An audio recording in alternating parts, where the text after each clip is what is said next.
Ya, kita masih dalam eh, merencana membahas seorang tokoh hikmat bernama Daniel. Sepertinya saya tidak jadi memakai slide, soalnya slide-nya bukan yang ini. Ya, hari ini kita akan belajar tentang doa Daniel. Mari kita buka Alkitab kita dalam Daniel pasal 9. Mari kita buka Alkitab kita dalam Daniel pasal yang ke-9. Kita hari ini akan belajar bersama dalam doa seorang tokoh hikmat yang terkenal, doa Daniel. Kita buka dalam Daniel 9 ayat 1 sampai 19. Saya akan bacakan bagi kita semua. Daniel 9 ayat 1 sampai 19. Saya akan bacakan bagi kita semua. Daniel 9 ayat 1 sampai 19. Pada tahun pertama pemerintahan Darius, anak Ahasweros dari keturunan orang Media yang telah menjadi raja atas kerajaan orang Kasdim. Pada tahun pertama kerajaannya itu, aku, Daniel, memperhatikan dalam kumpulan kitab jumlah tahun yang menurut firman Tuhan kepada Nabi Yeremia akan berlaku atas timbunan puing Yerusalem, yakni 70 tahun. Lalu aku mengarahkan mukaku kepada Tuhan, Allah aku untuk berdoa dan memohon, sambil berpuasa dan mengenakan kain kabung serta abu. Maka aku memohon kepada Tuhan Allahku dan mengaku dosaku demikian. Ah Tuhan, Allah yang maha besar dan dahsyat, yang memegang perjanjian dan kasih setia terhadap mereka yang mengasihi Engkau serta berpegang pada perintah-Mu. Kami telah berbuat dosa dan salah. Kami telah berlaku fasik dan telah memberontak. Kami telah menyimpang dari perintah dan peraturan-Mu, dan kami tidak taat kepada hamba-hamba-Mu, para nabi yang telah berbicara atas nama-Mu, kepada raja-raja kami, kepada pemimpin-pemimpin kami, kepada bapak-bapak kami, dan kepada segenap rakyat negeri. Ya Tuhan, Engkaulah yang benar, tetapi patutlah kami malu seperti pada hari ini, kami orang-orang Yehuda, penduduk kota Yerusalem, dan segenap orang Israel, mereka yang dekat dan mereka yang jauh di segala negeri kemana Engkau telah membuang mereka oleh karena mereka berlaku murtad terhadap Engkau. Ya Tuhan kami, raja-raja kami, pemimpin-pemimpin kami dan bapak-bapak kami patutlah malu sebab kami telah berbuat dosa terhadap Engkau. Pada Tuhan Allah kami ada kesayangan dan keampunan, walaupun kami telah memberontak terhadap Dia dan tidak mendengarkan suara Tuhan Allah kami yang menyuruh kami hidup menurut hukum yang telah diberikannya kepada kami dengan perantaran para nabi hamba-hambanya. Segenap orang Israel telah melanggar hukum-Mu dan menyimpang karena tidak mendengarkan suara-Mu. Sebab itu telah dicurahkan kepada atas kami kutuk dan sumpah yang tertulis dalam kitab Taurat Musa, hamba Allah itu. Sebab kami telah berbuat dosa terhadap Dia, dan telah ditetapkannya firman-Nya yang diucapkannya terhadap kami dan terhadap orang-orang yang telah memerintah kami, yakni bahwa akan didatangkannya kepada kami malapetaka yang besar, yang belum pernah terjadi di bawah semesta langit seperti di Yerusalem. Seperti yang tertulis dalam kitab Taurat Musa, segala malapetaka ini telah menimpa kami, dan kami tidak memohon belas kasihan Tuhan Allah kami dengan berbalik dari segala kesalahan kami dan memperhatikan kebenaran yang daripada-Mu. Sebab itu Tuhan bersiap dengan malapetaka itu dan mendatangkannya kepada kami. Karena Tuhan Allah kami adalah adil dalam segala perbuatannya yang dilakukannya, tetapi kami tidak mendengarkan suaranya. Oleh sebab itu, ya Tuhan Allah kami yang telah membawa umat-Mu keluar dari tanah Mesir dengan tangannya yang kuat dan memasyurkan nama-Mu seperti pada hari ini, kami telah berbuat dosa, kami telah berlaku fasik. Ya Tuhan, sesuai dengan belas kasih-Mu, biarlah kiranya murka-Mu dan amarah-Mu berlaku dari Yerusalem kota-Mu, gunung-Mu yang kudus, sebab oleh karena dosa kami dan oleh karena kesalahan nenek moyang kami, maka Yerusalem dan umat-Mu telah menjadi cela bagi semua orang yang di sekeliling kami. Oleh sebab itu dengarkanlah ya Allah kami doa hamba-Mu ini dan permohonannya, dan sirnarilah tempat kudus-Mu yang telah musnah ini dengan wajah-Mu demi Tuhan sendiri. Ya Allahku, arahkanlah telinga-Mu dan dengarkanlah, bukalah mata-Mu dan lihatlah kebinasaan kami dan kota yang disebut dengan nama-Mu. Sebab kami menyampaikan doa permohonan kami ke hadapan-Mu bukan berdasarkan jasa-jasa kami, tetapi berdasarkan kasih sayang-Mu yang berlimpah-limpah. Ya Tuhan, dengarlah. Ya Tuhan, ampunilah. Ya Tuhan, perhatikanlah dan bertindaklah dengan tidak bertangguh. Oleh karena Engkau sendiri, Allahku, sebab kota-Mu dan umat-Mu disebut dengan nama-Mu. Saudara, apa yang pertama kali muncul di pikiran kalian ketika kalian mendengarkan nama Daniel? Ada yang mau ngomong? Hah? Saya tebak mungkin dari saudara akan berpikir tentang Daniel dan ketiga temannya. Ada yang bernama Hananya, Misael, Asaria, atau yang namanya kemudian diganti oleh pemimpin pegawai istana menjadi Sadrah, Mesak, Abednego. Mereka bertiga itu selamat dari perapian yang menyala-nyala, gitu ya. Atau mungkin ada dari beberapa kalian yang berpikir kisah Daniel yang menerjemahkan dan menebak mimpi Raja Nebukadnezar. Atau mungkin ada dari antara kalian yang ketika mendengarkan nama Daniel, kalian langsung berpikir tentang sebuah peristiwa unik yang terjadi di istana Raja Belshazzar, di mana waktu itu muncul tulisan di dinding, ada tangan yang muncul di dinding, menuliskan Mene Tekel Ufarsin. Atau jika mungkin saudara seorang guru sekolah minggu yang sudah lama mengajar, mungkin saudara sangat familiar dengan kisah Daniel di kandang singa. Semua kisah-kisah yang tadi saya sebutkan, kisah yang begitu apik, kisah yang begitu menarik, kisah yang begitu gampang diingat, dan seringkali kita senang untuk menceritakan kepada anak-anak kita. Saya menduga sebagian dari kita begitu familiar dengan kisah-kisah yang tadi saya sebutkan. Tapi sadarkah kita bahwa kisah-kisah tersebut barulah sebagian dari kitab Daniel. Kitab Daniel juga terdiri dari penglihatan-penglihatan Daniel. Kita bisa lihat itu dalam pasal 7 sampai pasal 12. Kalau pasal 1 sampai pasal 6 itu berisi dengan cerita-cerita yang begitu familiar, begitu dekat dengan kita. Pasal 7 sampai pasal 12 itu berisi sangat kontras. Dia punya genre, itu bergenre penglihatan, bergenre visi apokaliptik. Pasal 7 sampai pasal 12 itu mirip dengan kitab Wahyu. Dan dalam penglihatan dalam pasal 7 sampai pasal 12 kita mendapatkan penglihatan yang unik gitu ya, seperti 4 binatang buas yang tiba-tiba muncul dari dalam laut, atau ada seorang seperti anak manusia datang dengan awan-awan dari langit, atau ada sosok yang diberi gelar The Ancient of the Days yang lanjut usianya, dan seterusnya. Pasal 1 sampai pasal 6 itu menceritakan kisah-kisah yang fisik, kisah-kisah yang jasmani yang kita bisa lihat. Sedangkan pasal 7 sampai pasal 12 itu bersifat spiritual, bersifat realitas yang tidak kelihatan. Di mana di sana mau disampaikan bahwa meskipun dunia ini sedang chaos, mereka orang Israel sedang dibuang ke Babel, tapi ada Tuhan yang tetap bekerja meskipun mereka dalam pembuangan.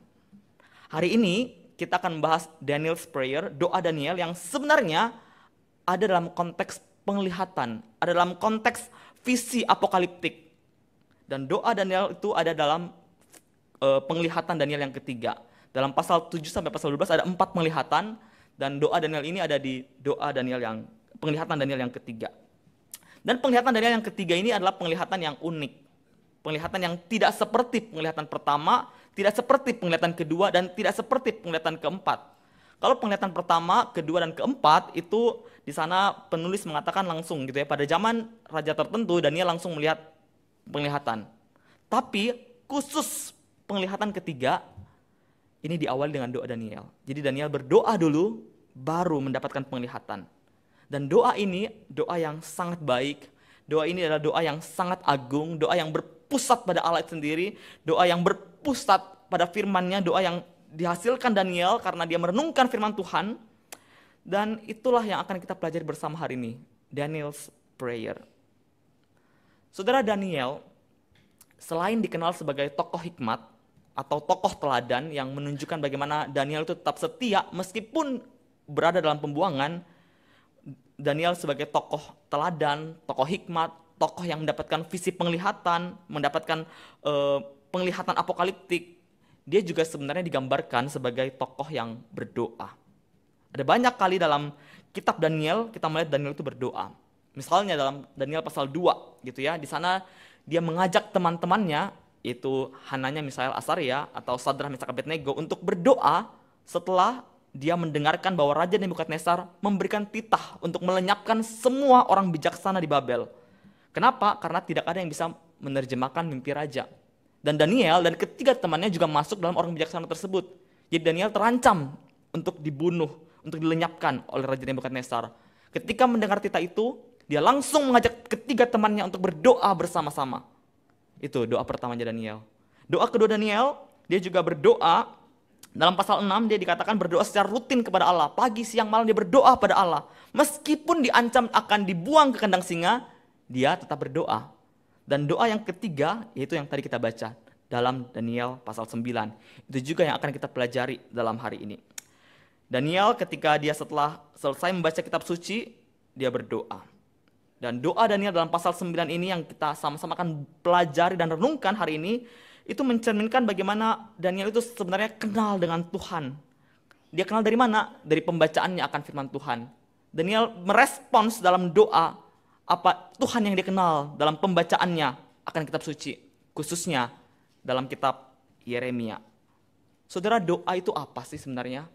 Doa itu adalah ungkapan tentang apa yang kita tahu tentang Allah dan tentang diri kita sendiri. Atau kalau pakai bahasa Calvin, doa itu adalah ungkapan dari knowledge of God dan knowledge of self. Kita tahu siapa Allah, kita tahu siapa diri kita, makanya kita berespons dalam doa.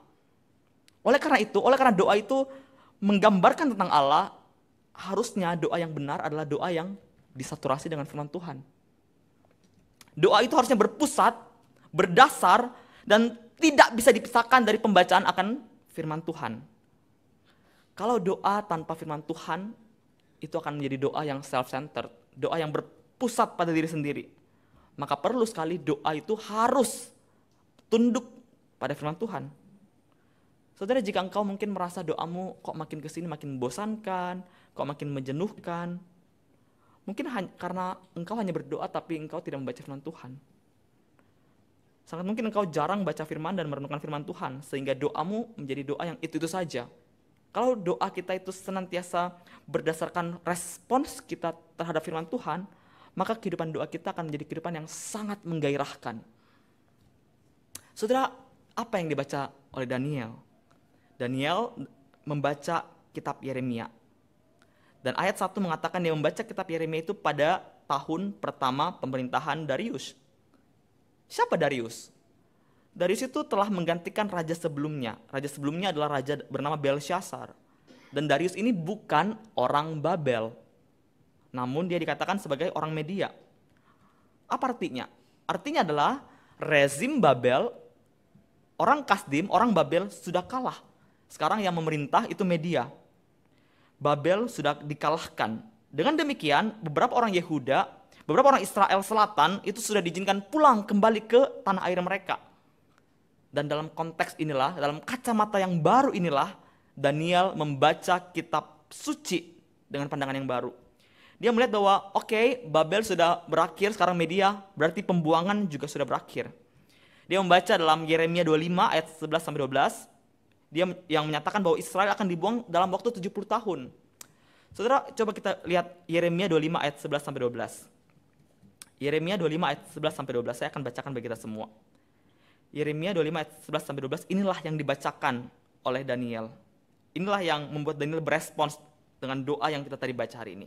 Yeremia 25, 11-12, demikianlah firman Tuhan. Maka seluruh negeri ini akan menjadi reruntuhan dan ketandusan, dan bangsa-bangsa ini akan menjadi hamba kepada Raja Babel 70 tahun lamanya. Kemudian, sesudah genap ke 70 tahun itu, demikianlah firman Tuhan, maka aku akan membalaskan pembalasan kepada Raja Babel dan kepada bangsa itu oleh karena kesalahan mereka, juga kepada negeri orang-orang Kasdim dengan membuatnya menjadi tempat-tempat tandus untuk selama-lamanya. Kita beralih ke pasal 29 ayat 10, masih di kitab Yeremia. Yeremia 29 ayat 10 juga mencatat begini, sebab beginilah firman Tuhan, apabila telah genap 70 tahun bagi Babel, barulah aku memperhatikan kamu, aku akan menepati janjiku itu kepadamu dan dengan mengembalikan kamu ke tempat ini.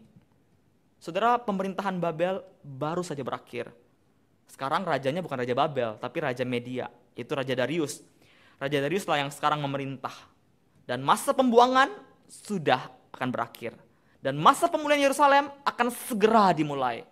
Itu firman Tuhan dalam Yeremia.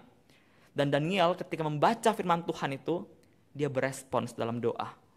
Tuhan berjanji melalui Nabi Yeremia, dan hambanya Daniel merespons dalam doa. Dengan demikian itu juga harus menjadi pattern kita.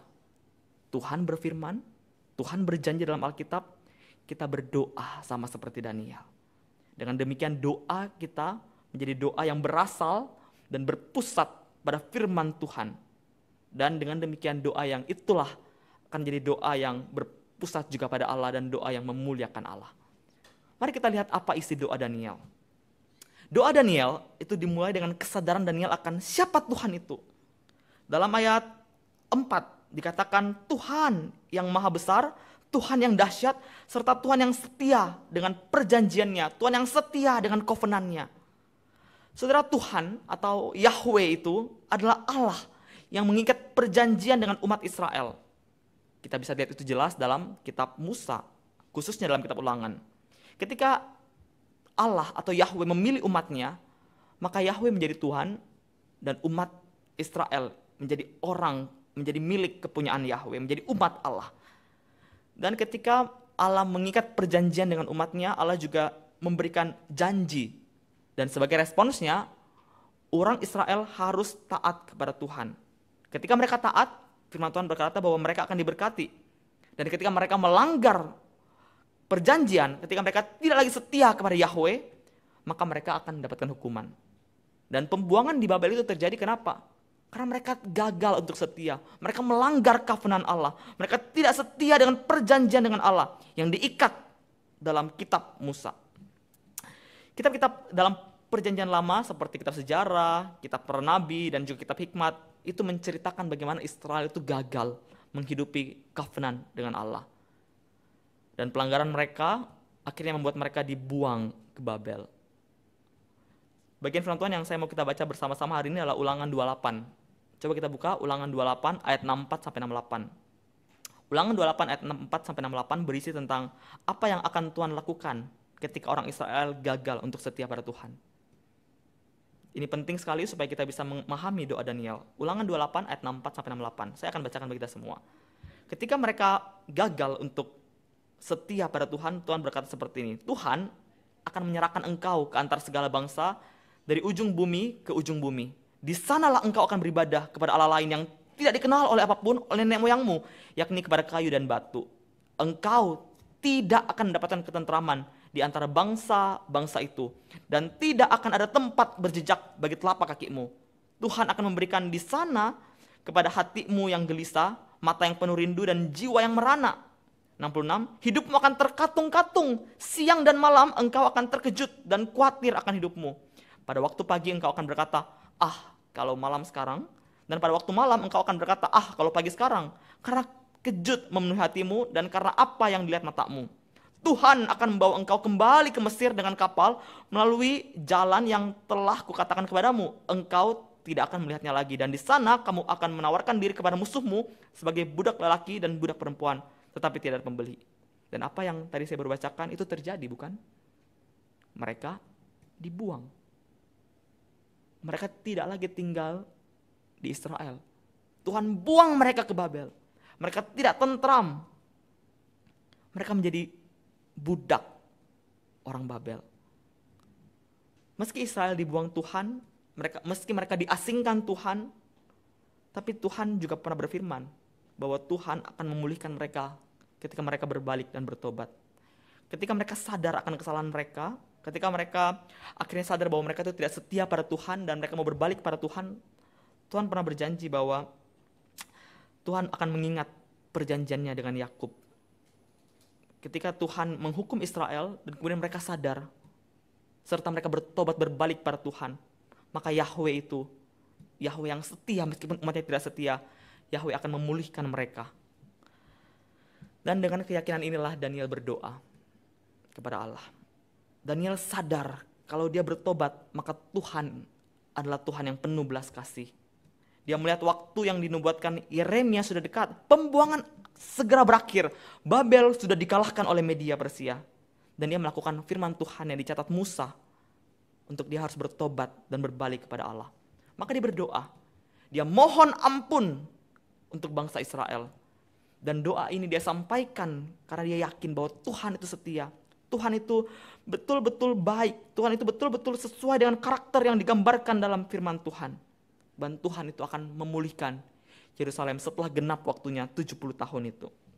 Oleh karena itu, Daniel pasal 9 ayat 5-14, di sana Daniel mengaku dosa dan Daniel bertobat pada Tuhan. Daniel sadar dan bahwa umat Allah itu tidak taat firman Tuhan, namun malah memberontak melawan Tuhan. Ayat 6 mengatakan bahwa mereka juga tidak mendengarkan peringatan Tuhan melalui nabi yang diutus. Kita baca Alkitab Perjanjian Lama, kita dapati bahwa Tuhan berkali-kali mengutus nabi-nabinya. Ada Yesaya, Yeremia, Yehezkiel, dan nabi-nabi lainnya. Untuk membawa pesan pertobatan, pesan untuk ayo berbalik pada Tuhan. Tapi mereka mengabaikan firman Tuhan. Mereka mengabaikan suara Tuhan melalui nabi-nabinya. Bukan hanya rakyat jelata, semua kalangan dikatakan, baik rakyat jelata maupun raja, tidak ada yang berespons terhadap firman Tuhan. Sebaliknya, mereka tetap hidup dalam pemberontakan mereka yang bodoh. Dan dengan demikian, mereka berada dalam pembuangan karena mereka melawan Allah. Mereka melanggar perjanjian yang Allah ikat kepada mereka melalui hambanya Musa. Dan Daniel, dia sadar betul kalau Israel memang layak menerima penghakiman. Israel memang layak kok dibuang sama Tuhan. Kalau saya bisa bahasakan dengan bahasa masa sekarang gitu ya, mungkin Daniel dalam ayat 5-14 berkata seperti ini. Tuhan, kami memang layak berada dalam pembuangan. Kami yang salah. Kami di Babel bukan karena engkau yang jahat. Kami di Babel dibuang karena kami berdosa dan memberontak terhadap engkau. Engkau Allah yang penuh kasih. Kami yang tidak setia. Kami telah melanggar hukum-Mu. Dan kami layak menerima kutuk. Kami layak menerima sumpah. Seperti yang tertulis dalam kitab Musa. Daniel bukan hanya sadar kebobrokan bangsanya. Tapi dia juga sadar akan kesetiaan Tuhan. Meskipun bangsanya begitu bobrok, begitu jahat, nenek moyangnya begitu tidak setia kepada Tuhan, tapi dia juga sadar bahwa ada Tuhan yang penuh anugerah, penuh kesetiaan. Ayat 9 dia mengatakan bahwa pada Tuhan ada kesayangan, pada Tuhan ada keampunan, walaupun kami telah memberontak terhadap dia. Dan inilah pengharapan Daniel. Dia berani berdoa, kan dia tahu pada Tuhan ada kesetiaan, pada Tuhan ada kesayangan, pada Tuhan ada keampunan. Saudara, ketika Daniel membuka kitab suci, ketika dia membaca dari surat Yeremia, dia sadar bangsa Israel dan dia telah berdosa. Dia sadar betul kenapa sih sampai dia dibuang ke Babel.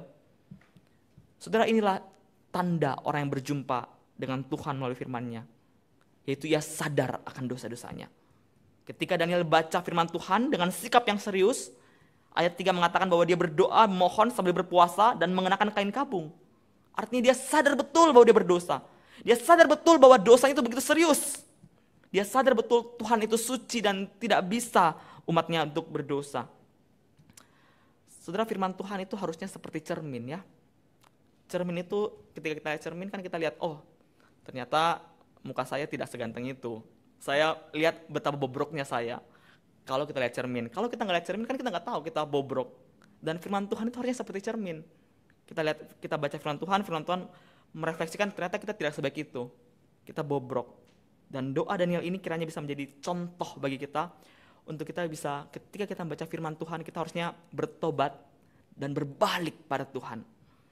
Saudara, setelah Daniel mengaku dosanya dan dosa seluruh bangsa Israel yang membuat mereka akhirnya dibuang Tuhan ke Babel, Daniel kemudian akhirnya minta pada Tuhan supaya Tuhan please berbelas kasihan bagi umatnya. Daniel bukan hanya berdoa untuk dirinya sendiri, tapi dia juga menjadi wakil Israel untuk berdoa kepada Tuhan. Dia berdoa supaya Tuhan, Yerusalem sekarang hancur, please pulihkan Yerusalem. Tuhan tolong supaya engkau jangan lagi murka terhadap Yerusalem. Dan dalam permohonan Daniel akan belas kasihan Tuhan, di ayat 15 dia memanggil Tuhan, memanggil Yahweh sebagai pribadi yang pernah bekerja membebaskan umatnya dari Mesir. Peristiwa Exodus atau peristiwa keluaran, bagaimana Yahweh membawa Israel keluar dari Mesir adalah peristiwa yang sangat familiar dengan mereka. Peristiwa itu adalah identitas mereka sebagai bangsa Israel. Dan ketika Daniel mengatakan, Tuhan engkau adalah Allah yang membebaskan nenek moyang kami dari Mesir, dia juga mau berdoa, Tuhan seperti engkau sudah membebaskan nenek moyang kami keluar dari Mesir, please pulihkan kami dari pembuangan ini. Dia yakin bahwa Tuhan yang pernah mengerjakan peristiwa Exodus itu adalah Tuhan yang akan mengerjakan new Exodus bagi umatnya. Karena Tuhan adalah Tuhan yang berkuasa dan Tuhan yang setia. Saudara, doa Daniel itu berlandaskan akan keyakinan Daniel tentang siapa Tuhan. Dan keyakinan Daniel tentang siapa Tuhan itu didapati dia karena dia belajar akan firman Tuhan. Dia tahu Allah Israel itu adalah Allah yang setia dengan covenant. Dia tahu Allah Israel adalah Allah yang berkuasa karena Allah yang pernah mengerjakan peristiwa yang hebat dalam peristiwa Exodus. Dan dia tahu bahwa Allah Israel yang berkuasa itu, yang setia itu adalah Allah yang juga mengampuni umatnya, asal umatnya mau bertobat.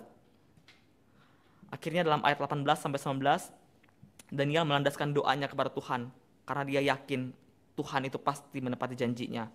Kenapa Tuhan pasti menepati janjinya? Karena karakter Allah itu sendiri. Karena Allah itu setia. Karena kota dan umat Allah disebut dengan nama Allah. Dan inilah doa yang saya sebut sebagai doa yang berpusat pada Allah. Doa Daniel dari awal sampai akhir, dari ayat 4 sampai ayat 19, itu berfokus mencari kemuliaan Allah.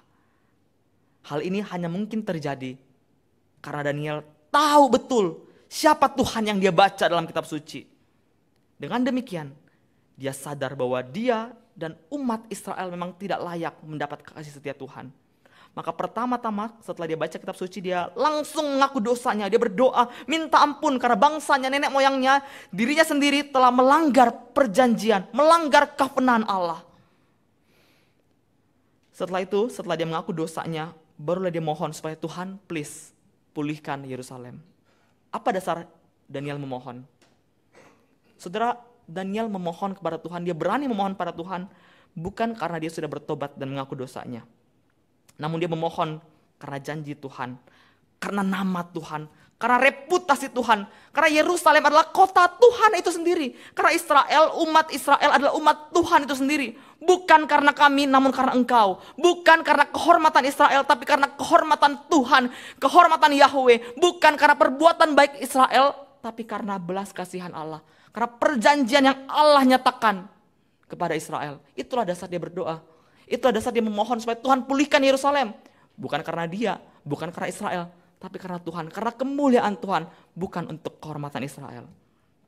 Saudara, pertobatan harus menuntun kita pada keselamatan. Dosa menyebabkan Israel menderita.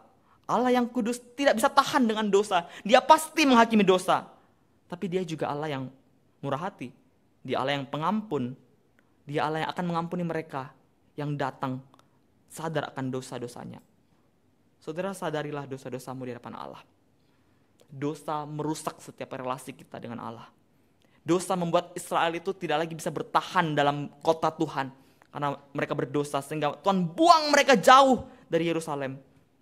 Mari kita kembali datang pada Tuhan. Kita mohon supaya Tuhan itu memulihkan kita. Setelah kita mengaku dosa kita, kita mohon supaya Tuhan pulihkan kita sama seperti Daniel. Mungkin kalian bertanya gitu ya, tapi saya kan sudah lama jadi orang Kristen, saya sudah sering bertobat. Saudara, sadarlah bahwa pertobatan tidak berhenti ketika engkau menjadi Kristen. Kita harus terus-menerus setiap hari kita akui kekurangan kita akui bahwa kita ini memberontak melawan Tuhan. Dan dengan bertobat, Tuhan akan memulihkan kita. Saudara, apa yang terjadi ketika Daniel berdoa? Tuhan mendengarkan doa Daniel. Ayat 20-21 mencatat bahwa Daniel kemudian mendapatkan penglihatan yang tadi saya katakan, penglihatan ketiga. Penglihatan tentang apa yang terjadi di sorga. Apa realitas yang tidak kelihatan itu.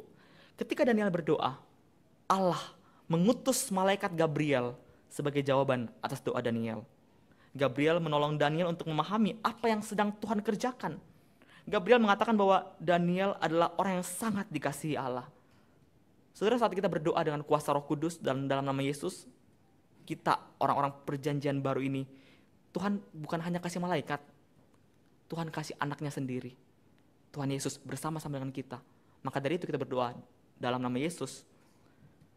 Saudara, apa penglihatan Daniel sebagai jawaban atas doanya? Saya tidak punya waktu untuk memaparkan penglihatan Daniel ini, karena penglihatan ini penglihatan yang cukup sulit dan butuh waktu yang lama.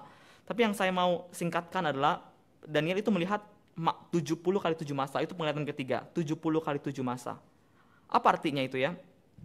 Banyak penafsir setuju bahwa penglihatan Daniel yang ketiga ini sebenarnya adalah nubuat Daniel yang mengarah pada kedatangan Tuhan itu sendiri.